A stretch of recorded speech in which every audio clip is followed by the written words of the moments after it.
Hey, what's up, PVC? Today we're going to talk about two BFFs, a little bit about them. Gonorrhea and chlamydia, super special. These two guys like to hang out together quite a bit. Where? In your vagina, in your penis. They're sexually transmitted infections.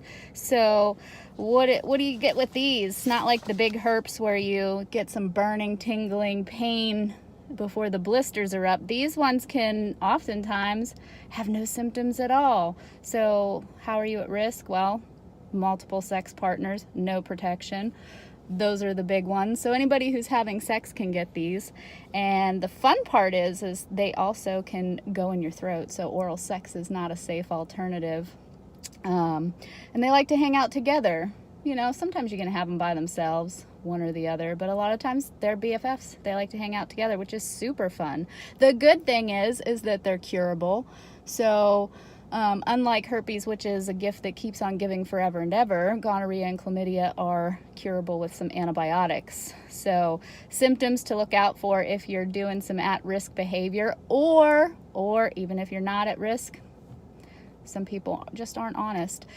So you should, for you ladies out there, come and see your provider and we will swab you. Men, you can go see your providers. But since this is Platinum Vagina Club, we're talking to ladies with vaginas.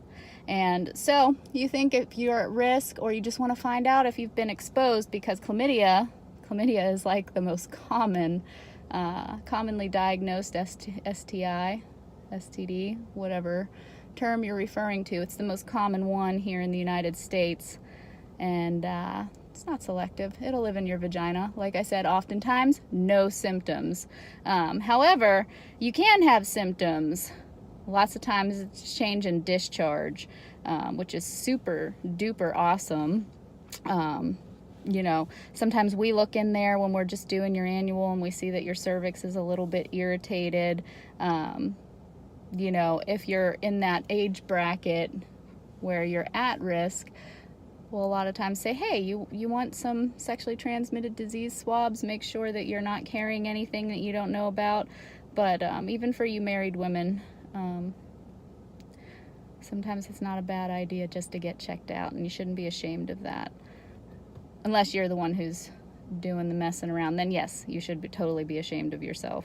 But you should still make sure that you're all clear and that you're not running around with these growing in you, because they can go into some more serious stuff other than just a change in your discharge. For women, they can get up, cause pelvic inflammatory disease, cause you to be infertile.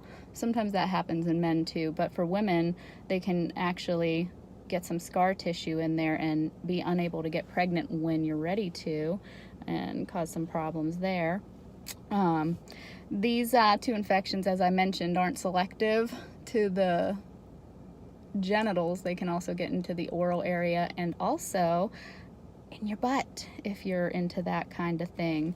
So yeah, get screened, get tested, make sure you're not harboring these little critters, and you know, as always, keep it sparkling, stay platinum.